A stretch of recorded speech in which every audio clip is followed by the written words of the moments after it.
ఎన్నో సాధనలు ఈ సమాజంలో సాగుతూ ఉన్నాయి. ఎన్నో రకాల మార్గాలలో పరిశోధనలు జరుగుతూ ఉన్నాయి. మానవ మనుగడ ఎలా అభివృద్ధి చెందాలి అని శాస్త్రవేత్తలు వారి వారి యొక్క కృషి బట్టి వారి వారి యొక్క పరిశోధనలు చేస్తూ ఉన్నారు. అయితే ఈ సమాజంలో ఎన్నో రకాల ఆరాధనలు ఇప్పుడు కనిపిస్తున్నాయి కదా. ఈ అన్ని ఆరాధనలు భగవంతుడిని మూలంగా పెట్టుకొని వాళ్ళు సాధన చేసుకుంటూ ఉన్నారు. కొందరు భగవంతుడు వైకుంఠంలో ఉన్నారంటారు, ఇంకొంతమంది కైలాసంలో ఉంటారంటారు, ఇంకొంతమంది పరలోకం అంటారు, ఎవరో వాళ్ళ పరంపరకు తగ్గట్టుగా వాళ్ళ మార్గాలు తగ్గట్టుగా వాళ్ళకి ఉన్నటువంటి పుస్తకాలను అనుసరించి వాళ్ళు వర్ణిస్తూ ఉంటారు. అయితే ప్రతిరోజు మనము సూర్యుని చూస్తూ ఉంటాం. సూర్యుడు ఉదయించిన వెంటనే ప్రపంచంలో చైతన్యం అనేది జాగృతమవుతూ ఉంటుంది. మనం నిద్ర లేవడం అనేది జరుగుతూ ఉంటుంది. ప్రపంచం అనుకూలంగా ఉండేటటువంటి, అంటే మనం మన పనులు చేసుకోవడానికి అనుకూలంగా ఉండేటటువంటి సమయం సూర్యోదయం తర్వాతనే జరుగుతూ ఉంటుంది.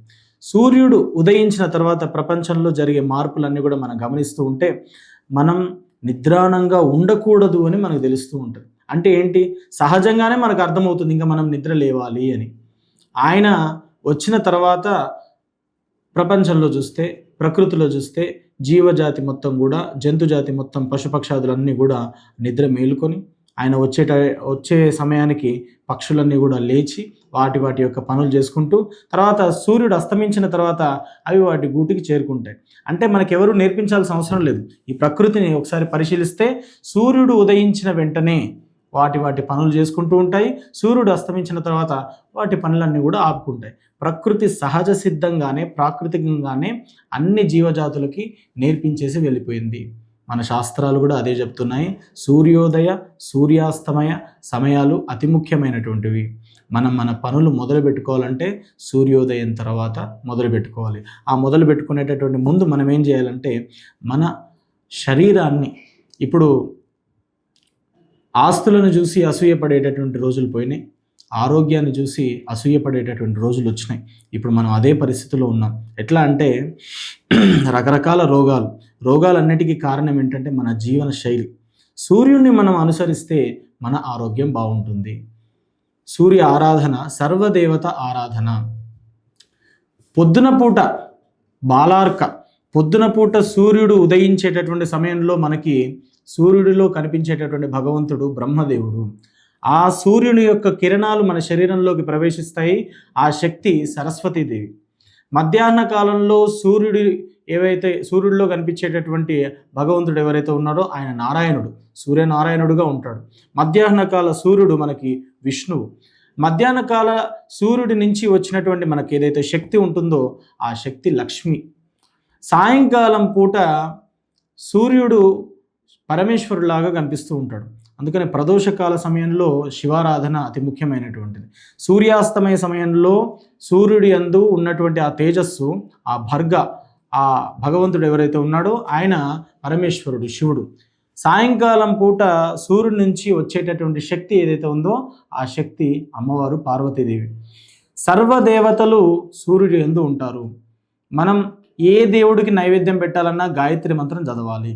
పొద్దున పూట, మధ్యాహ్నం పూట, సాయంకాలం పూట సంధ్యావందనం చేస్తూ ఉంటారు. దాంట్లో అతి ముఖ్యమైనటువంటి మంత్రం ఏదైతే ఉందో అది గాయత్రి మంత్రం. మనం అన్ని దేవతలని ఆరాధించాల్సిన అవసరం లేదు. అందరి దేవతలకి మూలంగా పెట్టుకొని సూర్యుని మనం ఆరాధన చేసుకోవచ్చు.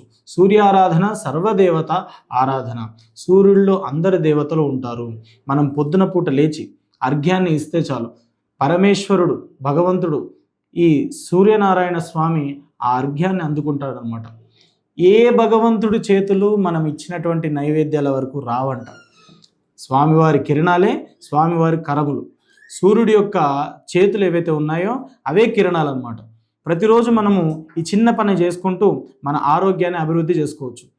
పొద్దున పూట సూర్యోదయ కాలంలో సూర్యుడికి ఇష్టమైనటువంటి పాత్ర ఏదైతే ఉందో ఆ లోహం పేరు రాగి. రాగి పాత్రలో నీళ్ళుంచి స్వామివారి ముందు, అంటే సూర్యుడి ముందు ఉంచితే స్వామివారి కిరణాలు వాటిపైన పడితే ఆయన దాన్ని స్వీకరించినట్టు లెక్క. దాన్ని తీసుకొని ఆ నీటిని మనం తీసుకోవాలన్నమాట. అంటే స్వామివారికి మనం అర్ఘ్యాన్ని ఇవ్వాలి. నమస్కార ప్రియో భాస్కర.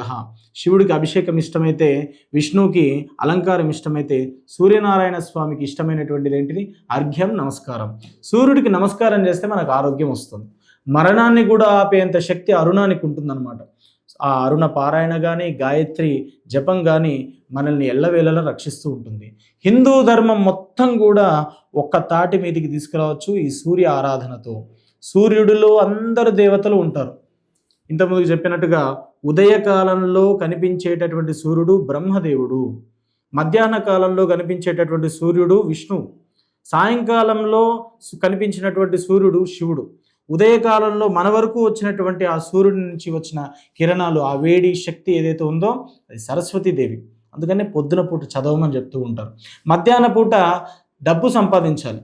పొద్దున 9 గంటల నుంచి సాయంకాలం 3 గంటల వరకు ఏదైతే ఉంటుందో అదంతా కూడా ఆ కాలము డబ్బు సంపాదనకి అనుకూలమైనటువంటిది. సాయంకాలం వచ్చేటటువంటి శక్తి, సూర్యుడి నుంచి వచ్చేటటువంటి శక్తి ఏదైతే ఉందో అది గౌరవర్ణం, గౌరీదేవికి సంబంధించినటువంటిది. అందుకని త్రిమూర్త్యాత్మకంగా సూర్యనారాయణుడు ఉంటాడు. ఈ మనం చేసుకునేటటువంటి ఆరాధన ఏదైనా కూడా సూర్యుడిలో చూసి మనము ఆ రకమైనటువంటి ఆ మార్గాన్ని అనుసరించుకోవచ్చు. హిందువులందరిలో వేల వేల మంది దేవతలు ఉంటారండి.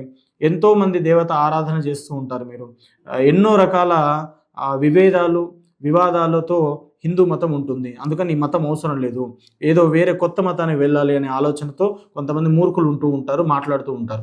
దాన్ని అంతటి వదిలేయండి. ఎందుకంటే వేదం చెప్తుంది, ప్రతి దేవుడికి మనం నైవేద్యం పెట్టాలన్నా, ఆవాహన చేయాలన్నా గాయత్రి మంత్రం కావాలి. గాయత్రి మంత్రంలో ఉన్నటువంటి దేవుడు ఎవరు? కంటికి కనిపించేటటువంటి సూర్యనారాయణుడు. ఆ కంటికి కనిపించేటటువంటి సూర్యుడిలోనే సమస్తం ఉంది, సోర్స్ ఆఫ్ ఎనర్జీ. ఎవరికైనా ఆరోగ్య సమస్యలు ఉన్నాయి అంటే సూర్యుడికి నమస్కారం చేసుకోండి, సూర్యుడికి అర్ఘ్యం వదలండి. సూర్యుడి ముందు ఒక రాగి పాత్రలో నీళ్లు ఉంచండి. ఆ నీటిని మీరు తర్వాత స్వామివారి ప్రసాదంగా స్వీకరించండి. ఎవరికి ఆరోగ్య సమస్యలు ఉన్నా కూడా గోధుమలు సూర్యుడికి సంబంధించినటువంటి ధాన్యంగా చెప్తారు. ఆత్మకారకుడైనటువంటి సూర్యుడు కాబట్టి ఆ గోధుమలు నైవేద్యం పెట్టవచ్చు, వేరే వాళ్ళకి దానంగా చేసుకోవచ్చు. ఆత్మకారకుడైనటువంటి వాడు సూర్యుడు. మన జాతక చక్రంలో లగ్నాన్ని నిర్ణయించేటటువంటి శక్తివంతమైనటువంటి గ్రహం ఎవరైతే ఉంటారో ఆయనే సూర్యుడు. అసలు సూర్యుడిని గ్రహం, నవగ్రహాలలో ఒకరు, జాతక కోణంలో కాకుండా సాక్షాత్తు పరమాత్మగా మనం స్వీకరించవచ్చు. పురుష సూక్తంలో కానీ ఇంకా వేరే ఇతర వేద విభాగాలలో వర్ణించినట్టుగా సూర్యుడు పరమేశ్వరుడి యొక్క కన్నుతో సమానం. భగవంతుడి యొక్క కన్నే ఈ సూర్యుడు అనమాట. మన కంటికి సంబంధించిన, మన శరీరానికి సంబంధించిన, మన ఆరోగ్యానికి సంబంధించిన సమస్తములైనటువంటి సమస్యల్ని కూడా నిర్మూలించేటటువంటి శక్తి సాక్షాత్తు సూర్యనారాయణ స్వామి వారికి ఉంది. తత్ సవితుర్వరేణ్యం భర్గో దేవస్య ధీమహి ధియో యోనః ప్రచోదయాత్. సవితా శక్తి ఏదైతే ఉందో సూర్యుడి నుంచి బయటకు వచ్చేటటువంటి శక్తి. అందుకని పిల్లలందరికీ కూడా పొద్దున పూట సూర్యుడిని చూసేటటువంటి అలవాటు చేయండి.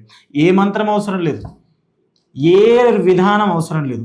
పొద్దున పూట సూర్యుని చూస్తే మనం బాగుపడతాం. ఎందుకంటే సూర్యుని లేవాలంటే మనం నిద్ర లేవాలి కదా. పొద్దున పూట సూర్యోదయం అయిపోయిన తర్వాత కూడా నిద్ర లేవనటువంటి జంతువు ఏదైతే ఉందో వాడే మానవుడు, వాడే మనిషి. ఆ మనిషి ఈ విధానాన్ని మార్చుకుంటే మన ఆరోగ్యం సగానికి సగం బాగుపడుతుంది. నమో సూర్యదేవాయ.